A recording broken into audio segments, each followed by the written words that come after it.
Assalamualaikum warahmatullahi wabarakatuh. Bertemu kembali di channel YouTube saya. Kali ini saya sedang nggak ada sesi bermain dengan anak dulu. Kali ini saya ingin meningkatkan kualitas diri kita sebagai seorang ibu. Nah, ini kita akan bahas apa sih? Nah, ini saya akan bahas tentang mengatur kegiatan kita sehari-hari di rumah. Nah, kan banyak ya ibu-ibu yang walaupun di rumah tapi dia itu pekerjaannya banyak, bahkan mungkin bisa dibilang lebih padat daripada orang kantoran mungkin ya. Tapi nggak juga sih, semua punya kesibukan masing-masing. Nah, bagaimana mengatur aktivitas kita, apalagi yang sering kita dengar bahwa wanita bisa mengerjakan tugas secara sekaligus, atau yang sering kita familiar dengar adalah multitasking, ya kan? Udah ada yang pernah dengar multitasking? Nah, multitasking ini apa sih? Multitasking itu kita dalam satu waktu bisa mengerjakan berbagai tugas. Misalnya, kalau kita sebagai seorang ibu, kita bisa nyetrika sambil telepon, nyetrika sambil bacain cerita mungkin gitu ya, atau nyuci piring sambil nyuci baju sambil masak. Itu udah dikerjakan dalam sekali waktu gitu ya. Nah, ini pekerjaan yang dilakukan bersama-sama dalam satu waktu, ini disebut dengan multitasking. Terus efektif nggak sih sebenarnya kita melakukan multitasking ini gitu? Oke, jadi di buku saya, nah ini di buku saya ini saya ini pas banget ya, promosi enggak ya, ini di buku saya kebetulan saya sudah menulis tentang manajemen waktu. Nah, judul buku saya itu adalah Ibu Pendamai Hati. Jadi segala sesuatunya tuh saya tuh senang banget gitu mengkaitkan supaya diri kita sebagai seorang ibu, entah ya wanita karir juga, entrepreneur juga misalnya, tetap menghadapi situasi ini dengan lebih tenang, lebih enjoy. Jadi kita mengerjakan apapun tuh bahagia, termasuk dalam proses mengelola waktu belajar. Nah, atau mengerjakan tugasnya itu di rumah kan banyak ya, nggak cuma masak, tapi mungkin ada bunda-bunda yang sekaligus berjualan, online shopper, atau mungkin kita harus pandai-pandai mengatur waktu agar aktivitas yang kita lakukan itu juga membawa kebahagiaan untuk kita. Kenapa kita harus mengelola waktu gitu? Karena pentingnya tuh apa sih, urgensinya tuh apa sih sampai kita harus mengelola waktu? Nah, kita harus tahu dulu. Gini, Abul Kahfi diceritakan bahwa Imam Syafi'i mendapat nasihat dan mendapat pelajaran dari orang sufi yang dikatakan bahwa waktu laksana pedang, jika engkau tidak menggunakannya maka dia yang akan menebasmu. Terus yang kedua, dan dirimu jika tidak disibukkan dengan kebaikan pasti akan tersibukkan dengan hal yang sia-sia. Kemudian ada quotes lagi, waktu adalah modal. Kebayang nggak, misal nih waktu 24 jam ini kita ibaratkan modal. Contohnya kita dikasih modal sama orang 10 juta. 10 juta kita kasih ke orang pertama, kedua, dan ketiga. Kalau orang pertama mungkin dikasih 10 juta, dia akan utuh. 1 bulan kemudian dia akan utuh tetap 10 juta. Terus kemudian kalau ke orang kedua, kita kasih ke orang kedua ini 10 juta. Tapi ternyata kalau di orang kedua ini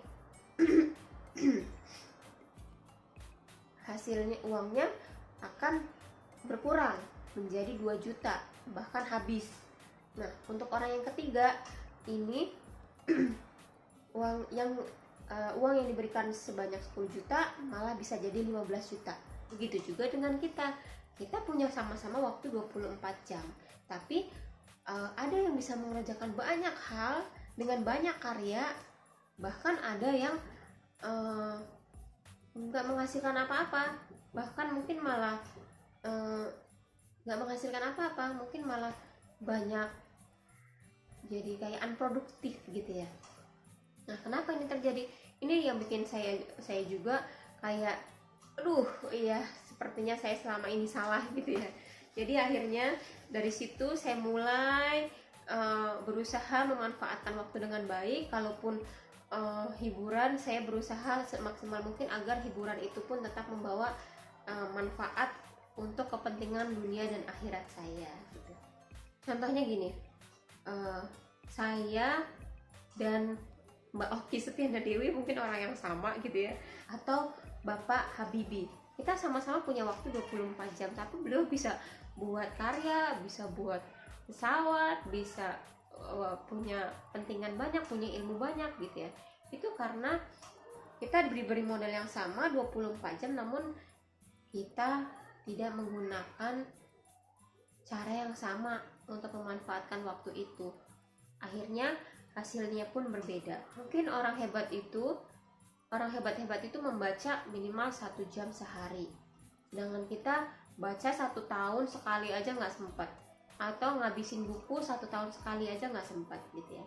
Makanya pengetahuannya pun berbeda, pengalamannya pun berbeda, informasi yang didapatnya pun berbeda. Akhirnya ketika orang-orang hebat ini sudah melangkah lebih maju, sudah lebih dulu tahu, kita masih di sini-sini aja karena kita pengelolaan waktunya belum baik. Yang kali ini saya bahas adalah tentang mengatur kegiatan kita atau mengatur aktivitas kita. Ada kan bunda-bunda yang sering melakukan pekerjaan atau tugas atau kegiatan yang banyak, beberapa kegiatan dalam satu waktu yang bersamaan. Nah, yang ingin saya bahas di sini adalah tentang pentingnya melakukan tugas satu persatu. Nah, kenapa kita nggak boleh multitasking? Karena akhirnya kalau kita mengerjakan satu tugas, mengerjakan beberapa tugas dalam waktu yang bersamaan, akhirnya pekerjaan ini jadi tidak maksimal, waktu juga nggak efisien. Yang harusnya kita kerjakan tugas selama 1 jam, karena banyak gangguan, banyak yang mengundang perhatian gitu ya, seperti komentar di grup, notifikasi medsos, like, komen di media sosial, terus belum lagi notifikasi headline terbaru gitu ya, atau ada muncul notifikasi highlight terbaru, berita terbaru gitu ya, berita sensasional terbaru, akhirnya muncul, terus kita gatel pengen buka, akhirnya menjadi 2 jam, bahkan menjadi 3 jam. Akhirnya kalau udah nggak sesuai dengan target kita, 1 jam saya selesai nyuci nih harusnya gitu ya, tapi ternyata jadi 3 jam, akhirnya kita jadi terburu-buru. Orang terburu-buru, kerjanya jadi nggak maksimal, kerjanya juga nggak bahagia, akhirnya gampang marah-marah gitu. Jadi bagaimana salah satunya untuk menjadi sebagai ibu pendamai hati, ibu yang damai hatinya, kita juga harus bisa mengelola aktivitas kita dengan baik. Salah satunya dengan nggak boleh multitasking. Jadi kita harus mengerjakan setiap kegiatan itu satu persatu, karena dengan mengerjakan pekerjaan satu persatu kita jadi memiliki fokus, kita jadi lebih teliti, otomatis pekerjaan kita juga lebih cepat selesai, efisien waktu, dan hasilnya pun memuaskan gitu. Berbeda dengan kalau kita lakukan bersama-sama, nanti akhirnya hasilnya nggak memuaskan. Dengan begini kita akan jadi lebih happy, waktu yang digunakan juga lebih efisien, dan karena kita sudah teliti, hasilnya pun memuaskan. Nah, itu yang bisa saya sampaikan. Semoga bermanfaat. Jika ada masukan atau pertanyaan, boleh komen. Jangan lupa like dan subscribe ya bun ya.